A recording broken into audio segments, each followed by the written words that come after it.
स्वागत है आपका आज की चाय पे। तो कहते हैं ना, दाँत देना पड़ेगा मैडम को। दाँत नहीं, हम पूरी बत्तीसी दे देंगे मैडम को। क्योंकि you need to be the talk of the town. ठीक है, बदनाम हुए तो क्या हुआ, नाम तो हुआ है। तो बेसिकली चाय समझ गई है madam. Yes, you were right कि हाँ, चिढ़ा के ही सही, सॉरी टू से वाला कॉन्सेप्ट एक्सटेंड कर दिया गया है।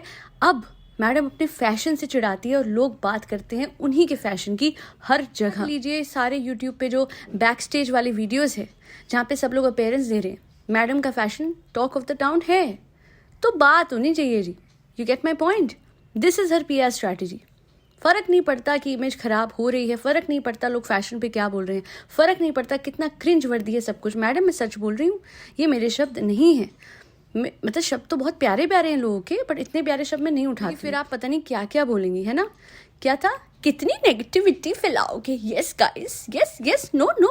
तो आज कोई नेगेटिविटी नहीं, सिर्फ पॉजिटिविटी। भर के appreciation for her weird fashion because it's working in her favour and getting her a lot of fame for all the wrong reasons. But क्या ही फर्क पड़ता है गाइस। तो पड़ता है, बट इस बात से नहीं। संजीदा बातों पे आ जाते हैं। मैडम की मदर एज में वो बहुत कर रही है मैडम के लिए, बहुत सपोर्ट कर रही हैं उनको। But the problem is the kind of appreciation that her सासू माँ गॉट फॉर डूइंग नथिंग। मतलब जो अम्मी है जनाब, जैसे मैडम ने उनको हमेशा अप्रिशिएट करा है, वैसे अपनी मदर को नहीं करा। क्यों नहीं करा? क्योंकि ऑक्सीजन को हम अक्सर ग्रांटेड के लिए लेते हैं, है ना। इसी वजह से जो सब कुछ आसानी से हो रहा है, कोई कर रहा है अपनी एज को देखे बिना, वो इंसान को हमेशा ऐसे ट्रीट किया जाता है कि भैया ये तो तुम्हारा फर्ज है। मैडम की मदर के कॉन्टेक्स्ट में ये तो आपका फर्ज है, बट ऐसा नहीं होता है। I have heard of stay at home husbands is well, के सारे काम वो करते हैं, ग्रोसरीज वो लाते हैं, बच्चे का ख्याल वो रखते हैं, and there is no issue in that. Second, I am sorry, बच्चे का ख्याल तो कोई बड़ा रखेगा। ऑब्वियसली जनाब तो खुद बच्चे हैं, है ना। प्रॉब्लम ये है कि ये आदमी कभी नहीं समझता कि पेट्रियार्की से ऊपर भी कुछ होता है। इसके दिमाग में वो स्टैंडर्ड्स घुसे हुए हैं कि मेरी औरत काम भी करेगी तो भी मेरे लिए आके खाना बनाएगी। पर इसको रिस्पॉन्सिबिलिटी लेनी पड़ेगी कंसिडरिंग मिस्टर लप्पू। Let me give you an earful, क्योंकि आज आ रहा है मुझे थोड़ा सा एक चम्मच गुस्सा। करो करो चाय करो, मेरी भी तो साइड लो कभी। यस गाइस, नहीं आपकी तो कतई ना लूं साइड, या आपका ही तो बोया हुआ है जो आप काट रहे हो। ये आदमी ये मानने को तैयार नहीं है कि इसको अपने बच्चे का ख्याल रखना है, रखना चाहिए। हाउ कम सारी जिम्मेदारी या तो मैडम की है या मैडम की मदर की है। नहीं क्यों जनाब की मदर, अच्छा ओ एजेड हैं, हाँ अच्छा। तो जो मैडम की मदर है जो अभी पीछे एडमिट थी, वैसे एक चीज़ बताऊं, दुनिया क्या फिक्र करेगी आपके माँ बाप के बारे में अगर आप खुद नहीं करेंगे तो। दुनिया क्या फिक्र करेगी आपके बारे में अगर आप खुद नहीं स्टैंड लेंगे तो अपने लिए और अपनी मदर के लिए मैडम को खुद स्टैंड लेना पड़ेगा। अरे अपने लिए मत लो madam, let it be.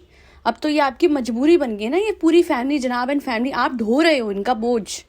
Seriously I am so sorry for my harsh words, but आप मुझे एक चीज़ बताइए, सब कुछ मैडम नहीं करना है, कोई पे बैक नहीं होगा मैडम के एफर्ट्स का। किसी तरीके से ये परिवार कोशिश नहीं करेगा कि ये औरत ने इतना कुछ करा। अरे रहने दीजिए ना कर्मा, चलिए वो मिल जाएगा, वो फैमिली को, मैडम को, सबको। माई पॉइंट इज, ये क्या हो रहा है, ये अगर अपने शो पे जाएंगी तब भी ये बच्चा संभालेगी, जनाब अपने शो पे जाएगा तब भी मैडम बच्चा संभालेगी, मैडम की मदर बच्चा संभालेगी। याद होगा आप लोगों को कितना गंदा सब कुछ था, मैडम की मदर के कपड़ों पे इतना कुछ हो गया था बच्चे की वजह से। बच्चा तो छोटा है, वो क्या जानेगा, है ना। बट ये वापस भी नहीं गई और उन्हीं कपड़ों में अपनी मदर को ले गई थी जनाब के शूट पे। इतनी सेल्फ सेंटर्ड है ये। और फिर इनके साथ वो परिवार जो करता है वो वही करता है जो ये अपनी मदर के साथ करती हैं। It is all a circle, अगर आप नोटिस करोगे तो। बट आप अपनी मदर को इतना ज़्यादा कैसे इस्तेमाल कर सकते हो और उसके बाद खुद उनके एफर्ट्स को एक्नॉलेज नहीं करते आप ढंग से। बता रही हूँ, जिनको इन्होंने ब्लैक पैच बोला, उन्होंने इनके बच्चे का आधा बचपन उस बच्चे को पाल लिया है। मतलब इन्होंने इतना एफर्ट नहीं दिया होगा जितना इनकी मदर ने दिया। पर जब घूमने जाया जाता है कहीं भी तो अपनी मदर को ये कंसिडर भी नहीं करती। एक बार लप्पुओं को कर लेंगी, लप्पुओं को, समझ रहे हैं आप। मतलब लप्पू जनाब के जो और लप्पू दोस्त हैं, Hira Moti and one more लप्पू वाज देयर, सो उनको ले गई थी, पर अपनी मदर को साथ नहीं ले गई थी। कोई बोलेगा पासपोर्ट नहीं है तो बनवा लो, एनी वड्डी गल है, नहीं इतना मुश्किल है, बाकी सबके तो बन जाते हैं बड़ी आसानी से। अपनी मदर का पासपोर्ट नहीं बनता। छोटा सा बच्चा है अभी पैदा हुआ, उसका तो पासपोर्ट बन गया, और अगर इनकी मदर का पासपोर्ट है तो लेके क्यों नहीं जाती हैं। अच्छा, जहाँ थकाना है, जहाँ इनको यूज़ करना है, वहीं पे जगह है मदर की, वरना अदरवाइज मदर का ये काम था तो वो वहाँ रुक गई हैं, हम घूमने निकल रहे हैं। यस, मेरी तो ये आदत ही है मेरी अम्मी, मेरी प्यारी अम्मी, मेरी सासू माँ, पता है गाइस इन्होंने कितना कराया वो तो मैं गिल्टी करने के लिए बोलती हूँ ना गाइस, वो तो सरकाज़म होता है गाइस, वरना उनकी तारीफ भी कहाँ तारीफ होती है गाइस, पर अपनी मदर की नहीं कर सकती गाइस, क्योंकि ब्लैक पैच बोलना उनको ज़रूरी है ना, सहानुभूति लेनी ही पड़ती है ना गाइस। कैसे बताऊँ कि मुझे ये फैमिली को ढूंढना पड़ रहा है गाइस। बहुत सब लोगों ने बात मेंशन करी है। मेरे 3 से 4 सब्सक्राइबर ने तो ये बहुत क्लियरली मेंशन करी कि जो उनके एक्स थे उनको कहीं ना कहीं जताने के लिए कि मैं कितनी खुश हूँ इस ज़िंदगी में, मैं कितनी कंटेंट हूँ इस परिवार के साथ, इस वजह से ये परिवार को सहती हैं, उनके लिए अनकंडीशनली इतना सब कुछ करती हैं और सामने से कुछ एक्सपेक्ट नहीं करती। बिकॉज अगर ये जता दिया, दिखा दिया कि भैया मैं खुश नहीं हूँ, तो वो ना खुश हो जाएगा, है ना। इस चक्कर में अपना बेड़ा अगर कर रही हैं और अपनी मदर का प्राइमरीली, अपना करो ना करो अपना आप जानो, बट अपनी मदर का जो इतनी एजेड है उनका ऐसा इस्तेमाल ना कीजिए। बुढ़ापा तो सारे का आना है, आपका भी आना है। हाँ भाभी, हाँ आपका भी, एक मिनट, आपका भी आना है साहिबा, यहाँ आ चुका है, मुझे ये डाउट हो रहा है। खैर, moving on and not shading anyone on the basis of age. बुढ़ापे का मतलब स्लो हो जाना नहीं होता है, बुढ़ापे का मतलब होता है इंसान एक्सपीरियंस्ड हो जाता है, उसकी एज बढ़ जाती है। मेरा भी आना है, सारे याद आना है, कोई टेंशन नहीं है। कर्म वो करने चाहिए जवानी में कि जिसके बाद जब बुढ़ापा आए तो उसके बाद हम अपनी लाइफ आराम से जी पाएँ। जो हमने अपने बच्चों और बड़ों के साथ करा है वो कहीं ना कहीं हमें अपने बच्चों से और बड़ों से मिलेगा। If you get the point what I am trying to say, क्योंकि फिर हम बड़े बन जाएंगे और हमारे बच्चे वो बनेंगे जो कि हम थे अपने माँ बाप के साथ। As simple as that. Ultimately it's all about Karma.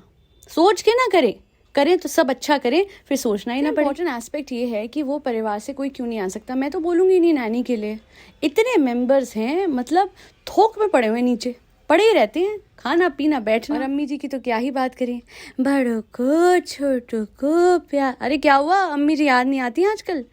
सब नहीं आएंगे, कंटेंट होते हैं सब, तो जब किसी का मौका आएगा, जब मेरे पे चुप ज़्यादा नहीं बोलते, नाक साफ करो, करते रहते हो, ठीक है, चुप हो जाओ। तो अम्मी जी को ज़्यादा सलाम दुआ नहीं हो रही है आजकल, हो जाएगी, वक्त दीजिएगा। ईद आ जाएगी तो जनाब फिर कंटेंट खींच लेंगे, है ना, उसमें क्या है, कंटेंट ही तो खींचना है गाइस। तो अल्टीमेटली मुझे ये कहना था, जो अम्मी जी हैं वो जाके हाथ बटा सकती हैं मैडम की मदर का, तो सारा का सारा प्रेशर एक इंसान पे नहीं आएगा। और मैं खालाओं से ज़्यादा एक्सपेक्ट नहीं करती, उनको तो वैसे ही नौकर बना के रखते हैं ये लोग, है ना। क्योंकि अगर मैं नैनी का बोल दूंगी तो फिर इनके तरफ वाले जो व्यूअर्स हैं आके बोलेंगे कि नैनी रख ली, तो भी आप बोलोगे वैसे हाँ आइडियली नैनियों को नहीं पालना चाहिए, बट जब आप पे इतनी जिम्मेदारियाँ हैं तो क्या मुश्किल है, आप तो टाइम टू टाइम मिल ही रहे हो ना बच्चे से, टाइम टू टाइम। अच्छा मैं आपको बता दूं, किसी से ऑर्गेनाइज्ड होना सीखना है ना मैडम को, गौहर से सीखिएगा।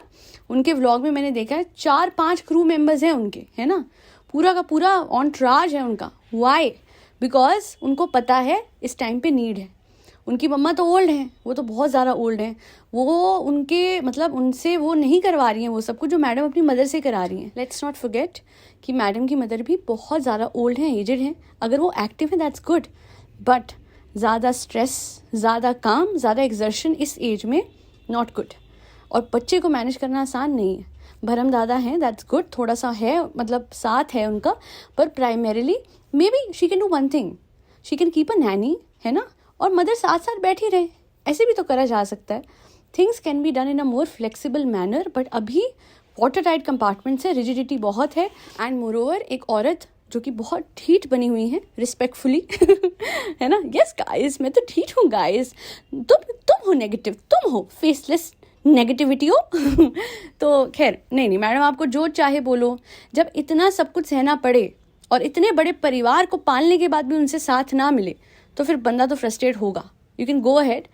नहीं गाइस, मैं तो बहुत गुडी गुडी बनूंगी गाइस। जब हमारा शो आता है ना गाइस तो हम पॉजिटिव बन जाते हैं, और उसके बाद गाइस क्या होता है ना क्या होता है, उसके बाद डिप आता है, फिर समझ नहीं आता है, फिर बैठ के गुस्से निकाले जाते हैं, उससे कंट्रोवर्सी होती है। अभी तो वैसे ज़रूरत भी नहीं है कंट्रोवर्सीज़ की, बिकॉज इनके कपड़े, इनका फैशन काफ़ी है ना। यस है ना मैडम, बहुत बहुत बढ़िया। All in all I want to say is, ओ भैया लप्पू जनाब कुछ करो यार, हाँ नहीं, रिस्पेक्ट तो तुम्हारी कभी नहीं थी मेरी नजरों में। नीचे गिरते गिरते मतलब डाउन टू अर्थ नहीं, इनसाइड द अर्थ चले गए हैं। पताल की तरफ क्यों चले गए हो? मतलब थोड़ा उठो, कुछ करो। अच्छा कंटेंट के लिए करो, ठीक है। यार बच्चों की जिम्मेदारी किरण मैं उठाऊंगा, ये कर लो, स्टाइल मारो, नाक सुकोड़ सुकोड़ की बच्चे की जिम्मेदारी उठाओ। But be a man, be a husband, a good husband. और प्लीज़ ये जो लोग सोचते हैं जनाब जैसे कि मैं छोटा हो जाऊंगा घर की जिम्मेदारी उठा के, अरे भैया तुम अपने आप को बड़ा फिर दिखाते क्यों? हाँ मैं कुकिंग करूँगा, एक व्लॉग के लिए कुकिंग, अपने कंटेंट के लिए कंसिस्टेंटली कभी ना 1 महीने अपने बच्चे का ख्याल करके, अपने सगे बच्चे का, अडॉप्टेड नहीं है ना, सगा है आपका, है ना, ख्याल रख लो। लोग तो अडॉप्टेड वालों का अपनों जैसा ख्याल रखते हैं, और ये पेट्रियार्की में फंसे हुए दकियानुसी ख्याल वाले अपने ही सगे बच्चे का नहीं रख पाते, क्योंकि एक औरत रखेगी, एक बीवी रखेगी। मैं इतनी हैरान होती हूँ कि एक औरत अपना काम ढंग से नहीं कर सकती है और उसको पूरा। एंड फिर तो मैं गौहर के लिए भी बोलूँ ना, जैद का है, वो भी ख्याल रख ले, क्यों नहीं। दिस फूड व्लॉगर कैरिसा, ठीक है, Carissa I am sorry for the pronunciation. So ultimately उन्होंने बताया, रिसेंटली क्रिसमस डिनर था तो उनके फादर ने पूरा का पूरा एक मील कुक करा। He was always a stay at home dad. हाँ जनाब, पढ़ाई तो तुमने करी नहीं है ना, दिया था, कॉलेज है। ट्रांसलेट कर देती हूँ जनाब जी आपके लिए, कि वो पति जो घर पे रह के अपनी उन बीवियों का साथ देते हैं जो बाहर काम करने जाती हैं, उनको स्टे एट होम डैड कहते हैं। There are dads who work from home as well and take care of the kids as well, right.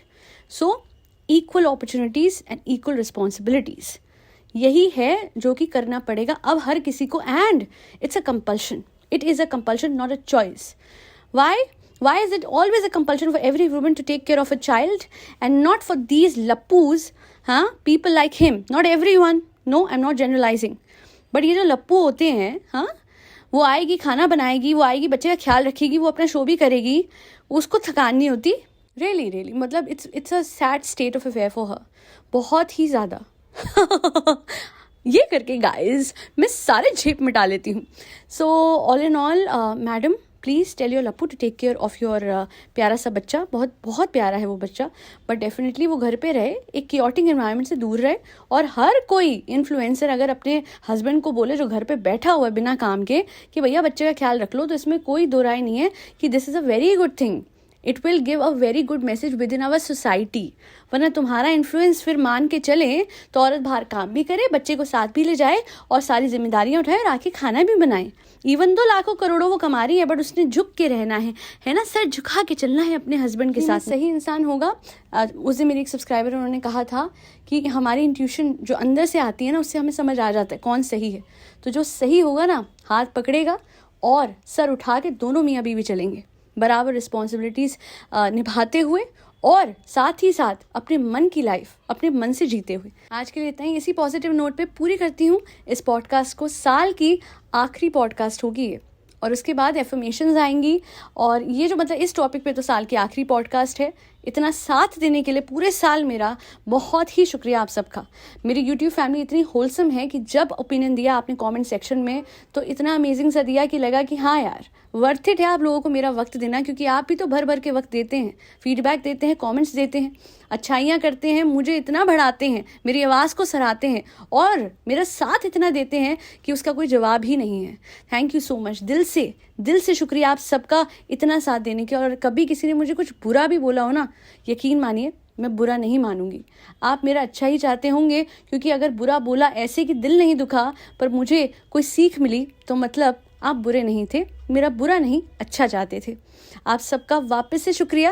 मेरे जितने भी सब्सक्राइबर्स लंबे वक्त से मुझसे जुड़े हैं, हाल ही में जुड़े हैं, आप सबको बस ये बताना है कि आप हैं जिनकी वजह से मैं हूँ, मेरा चैनल है। हर धर्म के लोग मेरे साथ जुड़े हैं, मेरी सबसे बड़ी जीत यही है। हर त्योहार मैंने अपने चैनल पे सेलिब्रेट करा अपनी एक ऐसी फैमिली के साथ। मेरी सबसे बड़ी जीत ये साल यही थी, और सबसे बड़ी सीख ये थी कि हर तरीके का कंटेंट रिव्यू करना तो ज़रूर है, पर ज़रा प्यार से, बिना किसी पे हार्श हुए, क्योंकि कहीं ना कहीं हर किसी का दिल दुखता है। अच्छा हो या बुरा इंसान, किसी का दिल दुखाना नहीं, किसी से डर के सच भी छुपाना नहीं है। 2024 को अलविदा यही करूंगी आप सभी के साथ और तहे दिल से स्वागत करूंगी 2025 का मेरी एक इसी फैमिली के साथ। आप सबकी विशेस और ब्लेसिंग्स मेरे साथ बनी रहे, आगे भी यही चाहती हूँ। Thank you once again for being such a close knit YouTube family. बहुत मुश्किलें आई हैं मेरे इस जर्नी में, पर आप सबकी वजह से हर मुश्किल आसान लगी। कठिन वक्त पे इंस्टाग्राम पे मेरे सब्सक्राइबर्स ने मुझे दुआएं भेजी, मेरे लिए प्रार्थना करी, प्रेयर्स भेजी, कमेंट कर करके मुझे याद किया जब मैं पॉडकास्ट नहीं डाल पाई। इससे ज़्यादा होलसम और क्या होगा। मेरा साल अच्छा बनाने के लिए बहुत शुक्रिया। आज के लिए इतना ही। 2025 आप सबके लिए खुशियों से भरा हो, यही मेरी प्रार्थना रहेगी मेरे प्रभु श्री राम से, मेरे कृष्णा से। और बस इस साल आपने एक चीज़ ज़रूर करनी है पहले दिन से, और वो है फरी बेबीज़ को खूब भर भर के खाना खिलाना है, उन्हें ठंड से बचाना है। तो पता होगा फरी बेबीज़ में कैट्स, डॉग्स, गौ माता और बर्ड्स सब आते हैं। Thank you so much for doing your bit for the society. Once again happy new year. 2025 finally आ चुका है and I am stepping into this year with all of you, my AKC family, my parents and the blessings of God. I will be uploading some manifestations for you all, ताकि आप लोग वो बोलें और अपने साल की शुरुआत अमेजिंग तरीके से करिए। रात को 12 बजे खटाखट बोलिएगा manifestations, and trust me butter की तरह स्मूथ और खुशियों से भरा होगा ये साल 2025 आप सभी के लिए। जय श्री राम, राधे राधे, हरे कृष्णा।